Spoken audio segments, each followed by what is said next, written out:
தொகுதி பங்கீடு குறித்து ஆலோசிக்க டெல்லி சென்றுள்ள தமிழக காங்கிரஸ் தலைவர் செல்வ பெருந்தகை இன்று காங்கிரஸ் தேசிய தலைவர் மல்லிகார்ஜுன கார்கேவை சந்தித்து ஆலோசனை நடத்தினார்.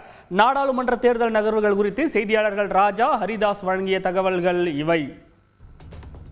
கோவை மாவட்டத்தை சேர்ந்த அதிமுக எம்எல்ஏக்கள் சிலர் அண்ணாமலை முன்னிலையில் பாஜகவில் இணைய இருப்பதாக நேற்று தகவல் வெளியானது.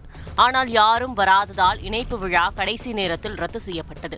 இந்த நிலையில் பாஜகவினர் பிள்ளை பிடிப்பவர்கள் போன்று அலைகிறார்கள் என விமர்சித்துள்ள அதிமுக எம்எல்ஏ அம்மன் அர்ஜுனன், பாஜக எம்எல்ஏக்கள் இருவர் அதிமுகவில் இணைய இருப்பதாக தெரிவித்தது பரபரப்பை ஏற்படுத்தியது. நான் இப்போ ஒரு செய்தியை சொல்றேன், போடுங்க. பாரதிய ஜனதா 2 எம்எல்ஏ எங்க எடப்பாடி அண்ணன் தலைமையில இப்ப சேர போறாங்க. அதே சமயம் பாஜக தானாக யாரையும் அழைக்கவில்லை என தமிழக பாஜக தலைவர் அண்ணாமலை விளக்கம் அளித்துள்ளார். அம்மன் அர்ஜுனை போய் கேளுங்க, யார் பேரு யார் வர்றாங்கன்னு கேளுங்க.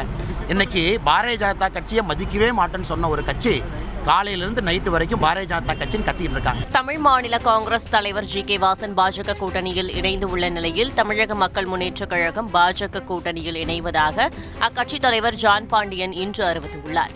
தேமுதிகவிற்கு ராஜ்யசபா எம்பி பதவி வழங்க அதிமுக மறுப்பதால் கூட்டணி பேச்சுவார்த்தையில் இழுபறி தொடர்வதாக தகவல் வெளியாகியுள்ளது. மறுபுறம் மக்கள் நீதி மய்யம் கட்சி குறைந்தது 2 தொகுதிகள் வேண்டும் என கோரிக்கை விடுத்துள்ள நிலையில் ஒரு தொகுதி மட்டுமே ஒதுக்க திமுக முன்வந்துள்ளது. இதனால் கூட்டணி பேச்சுவார்த்தையில் இன்னும் உடன்பாடு எட்டப்படவில்லை என கூறப்படுகிறது. விசிக திமுக இடையே விரைவில் தொகுதி உடன்பாடு ஏற்படும் என்றும் மீண்டும் சிதம்பரம் தொகுதியில் போட்டியிடுவேன் என்றும் அக்கட்சி தலைவர் திருமாவளவன் இன்று தெரிவித்துள்ளார்.